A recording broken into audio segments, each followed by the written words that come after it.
диати 2025 собит намуд ки таваҷҷӯҳ ба бозори тоҷикистон меафзояд.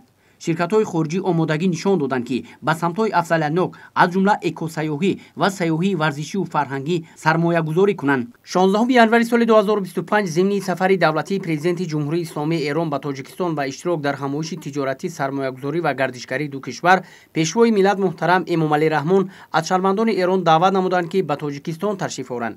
инак баъд аз ин мулоқоту гуфтугӯҳои судманди сарони ду давлати дӯсту ҳамзабон Эмомалӣ Раҳмон ва Масъуд Пизишкиён ва дар ин росто лағви раводид миёни ду кишвар шумораи роғибони саёҳат аз кишварҳои ҳамдигар ба маротиб афзуд.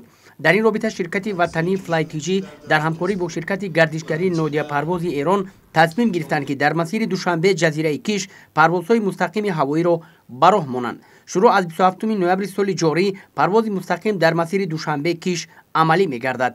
дар ин хусус зимни як чорабинӣ ва муаррифии хатсайри мазкур роҳбарати ширкатҳои саёҳӣ FlyTG ва Нодиапарвоз ба тавофуқ расиданд. парвозҳо ҳар ҳафта рӯзҳои панҷшанбе тавассути ҳавопаймои Аэробус А321 ширкати Киш Эрлайнси Эрон амалӣ карда мешаванд. вақти парвоз 2 соатро дар бар мегирад. ҳамчунин намоядагони ду кишвар иқтидорҳои саёҳии ҷазираи Кишро тариқи рӯнамо ва видеороликҳо муаррифӣ намуданд. Остров Киш является отличной альтернативой, которую можно будет предоставить своим клиентам вместо уже давно всем приевшимся Объединенным Арабским Эмиратам, ну и другим направлениям. در جزیره کیش برای گردشگران و سیاحان عزیز تاجیکستانی برادران و خواهران ما خدمات متفاوتی رو در نظر گرفتیم.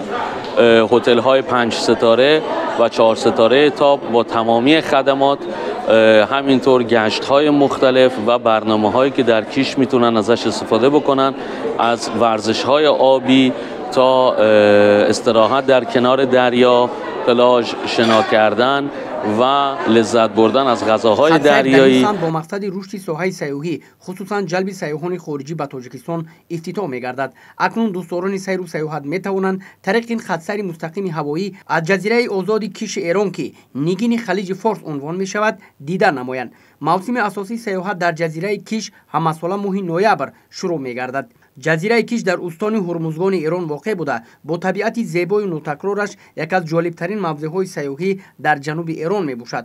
با راه ماندن همکاری‌ها در سمت سیاحی با کشورهای همزبان و همفرهنگ ایران مهم دانسته ابراز گردید که برای باز هم تقویت بخشیدن و زیاد نمودن شماره سیاحان باید از این همه امکانات‌هایی که از جانب حکومت‌های هر دو کشور فراهم آورده شده است ثمراناک استفاده نمود.